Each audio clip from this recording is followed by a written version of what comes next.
Hello students, this is Gayatri. Welcome back with another video of class 10 maths. और आज हम करेंगे मैथ्स की वर्कशीट नंबर 42, वृत्त की स्पर्श रेखा। सबसे पहले दिए हुए याद कीजिए और बताइए, दिए गए चित्र में रेखाखंड CD को डैश कहते हैं। जो यहाँ पर चित्र दिया हुआ है, इसमें जो CD रेखा है उसको क्या कहते हैं? जीवा कहते हैं।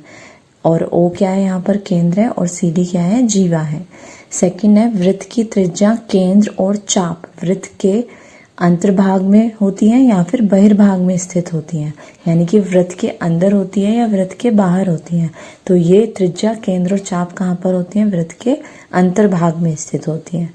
थर्ड है, वृत्त का व्यास वृत्त की सबसे लंबी जीवा होती है। क्योंकि वृत्त का व्यास सबसे लंबी जीवा क्यों है? क्योंकि केंद्र से होके जा रहा है, तो ये सबसे लंबी होती है। बाकी की जो जीवाएं होती हैं वो सभी व्यास से छोटी होती हैं। आकृति 1 में रेखाखंड वृत्त के केंद्र से होते हुए वृत्त को 2 बिंदुओं पर छूता है। यह रेखाखंड वृत्त का व्यास है।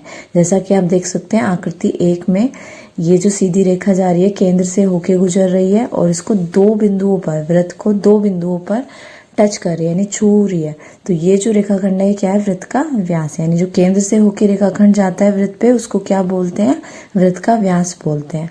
आकृति 3 में रेखाखंड वृत्त के बाहर स्थित है तथा वृत्त को केवल एक ही बिंदु पर स्पर्श करता है। यह वृत्त की स्पर्श रेखा होती है। यानी वृत्त के बाहर से वृत्त को छूती हुई कोई रेखा अगर गुजरती है तो उसको क्या कहते हैं? स्पर्श रेखा कहते हैं। और ये सिर्फ एक ही बिंदु पर टच करती है, यानी एक ही बिंदु को छूकर निकलती है। जिस बिंदु पर रेखा वृत्त को छूती है वह बिंदु क्या होता है? स्पर्श बिंदु कहलाता है। जैसे कि आकृति 3 में P क्या है? स्पर्श बिंदु है और AP क्या है? स्पर्श रेखा है। आकृति 2 में रेखाखंड वृत्त के बाहर स्थित है तथा वृत्त को कहीं पर भी स्पर्श नहीं करता है। बाहर है रेखा और वो कहीं पर भी उसको स्पर्श नहीं कर रहा है। आकृति 4 में रेखाखंड वृत्त को 2 बिंदुओं पर प्रतिच्छेद करता है। यह वृत्त की छेदक रेखा है। यानी कि स्पर्श रेखा, छेदक रेखा और जीवा, ये आपको यहाँ पर समझाया है। तो छेदक रेखा क्या बता रहे हैं? जो वृत्त को प्रतिच्छेद करती है। जो व्यास या जीवा होती है वो तो वृत्त को 2 बिंदुओं पर स्पर्श करती है, यानी छूती है।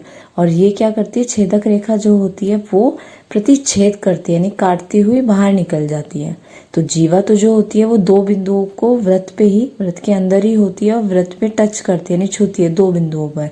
और छेदक रेखा क्या करती है? उसको प्रतिच्छेद करती है 2 बिंदुओं पर। और स्पर्श रेखा एक ही बिंदु पर होती है, वृत्त के बाहर होती है और वृत्त को एक बिंदु पे छूती हुई वहां से गुजरती है। अब हम कह सकते हैं कि चित्र 3 में AB क्या है? वृत्त की स्पर्श रेखा है और P क्या है? स्पर्श बिंदु है। अब हमें दिया हुआ है वृत्त की जीवा वृत्त की छेदक रेखा से किस प्रकार भिन्न है। डायग्राम दिया हुआ है। पहला जो वृत्त की जीवा है उसमें 3 डायग्राम दिए हुए हैं, अलग अलग तरीके से दिखाया गया है जीवा किस तरह से वृत्त पे 2 बिंदुओं पर छूकर निकल रही है। और दूसरा हमें डायग्राम दिया हुआ है वृत्त की छेदक रेखा का, किस तरह से तीनों डायग्राम में जो छेदक रेखा है वो वृत्त को 2 बिंदुओं पर प्रतिच्छेद कर रही है। अब हम आ जाते हैं वृत्त की जीवा, छेदक रेखा तथा स्पर्श रेखा में तुलना करते हैं। तो जीवा क्या होती है? वृत्त के अंदर स्थित होती है। तो सबसे पहला अंतर क्या हो गया कि जीवा जो होती है वो वृत्त के अंदर स्थित होती है। इसके अलावा वो वृत्त को 2 बिंदुओं पर छूती है और केंद्र से होकर जा सकती है। तो मतलब जो जीवा है वो क्या है? वो केंद्र से होकर भी जा सकती है, वृत्त के अंदर होती है और उसको 2 बिंदुओं पर छूती है।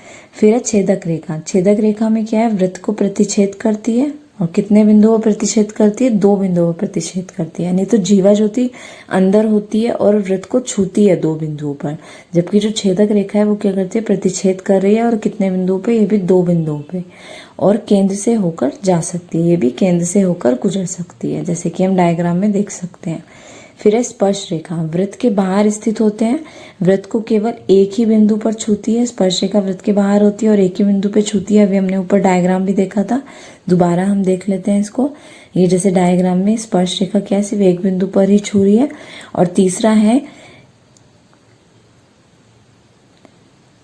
और जो स्पर्श रेखा है वो कभी भी केंद्र से होकर नहीं जाती, यानी कि स्पर्श रेखा क्योंकि बाहर होती है वृत्त के, तो इसलिए कभी भी केंद्र से होकर नहीं जाती। अब हमें इनका उत्तर देना है। पहला क्वेश्चन है, वृत्त तथा वृत्त की स्पर्श रेखा के उभयनिष्ठ बिंदु को डैश कहते हैं। तो क्या कहते हैं? जहाँ पर स्पर्श रेखा मिलती है वृत्त पर, उस बिंदु को कहते हैं स्पर्श बिंदु। अब हमें बताना है दूसरे क्वेश्चन में आप एक वृत्त की कितनी स्पर्श रेखाएं बना सकते हैं। तो एक वृत्त की कितनी स्पर्श रेखाएं हो सकती हैं, अनगिनत हो सकती हैं, क्योंकि जो वृत्त है वो बहुत सारे बिंदुओं को मिलाकर ही बना हुआ है। तो एक वृत्त की क्या हो सकती है, अनंत स्पर्श रेखा हो सकती है, और वृत्त पे जो हर एक बिंदु है उस पर एक स्पर्श रेखा खींची जा सकती है।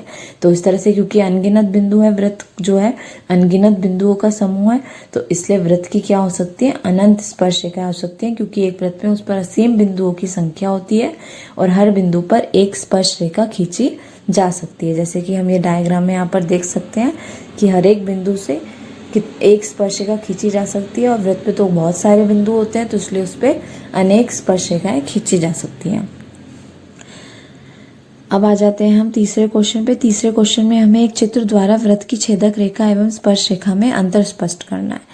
तो पहले तो हमें पता है छेदक रेखा और स्पर्श रेखा में क्या अंतर है, अभी हमने ऊपर वर्कशीट में भी देखा, और यहाँ पर हमने डायग्राम भी बना लिया। इस डायग्राम के अकॉर्डिंगली हम देखते हैं जो छेदक रेखा होती है वो वृत्त को प्रतिच्छेद करके निकल रही है ए और बी पॉइंट पे, और जो वृत्त की दो बिंदुओं पर ये प्रतिच्छेद कर रही है और केंद्र से होकर जा सकती है। दूसरी तरफ स्पर्श रेखा है, ये वृत्त की कहाँ होती है, बाहर होती है, वृत्त को केवल एक ही बिंदु पर छूती है और कभी भी केंद्र से होकर नहीं जाती है। यानी छेदक रेखा तो क्या, वृत्त को प्रतिच्छेद करती है, और स्पर्श रेखा कहाँ होती है, वृत्त के बाहर स्थित होती है, प्रतिच्छेद नहीं करती है।